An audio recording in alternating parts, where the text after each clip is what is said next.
剩无3个月就要选举，伫台南就举办一场走找你我的歌声活动，邀请100多位长辈到场，宣导反贿选观念。即摆即个诈骗真济啦吼，那么有可能透过即个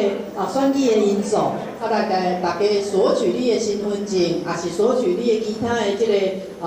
所费，也是啥物吼，来换你的选票，即种的咱就爱来甲拒绝。所以咱才有看到吼，就千里有眼，隔墙有耳，咱就爱反贿选保平安吼，民主得来不易，每一票拢足珍贵的吼，咱的即个选举的过程内底，咱就是爱拒绝即个贿选吼，咱会当互咱的民主吼来作为这个呈现。面对这个选举，爱好好投票咱。手中的新成的票，吼，莫去讲安尼凊彩偌济钱就去买去。避险书哦，较早咧办这选举的案件的时阵，有当时也去看到讲咱的咱们的老人家吼，因为人情也是安尼问题，去共收钱去转互人，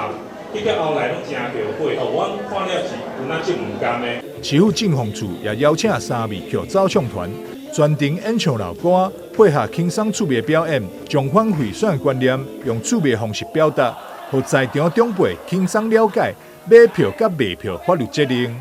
这台仔真係足水的啦吼，毋过吼，我来感觉听见阮隔壁迄个同行掠去关尔呢，讲毋知是敢是共摕来啊的，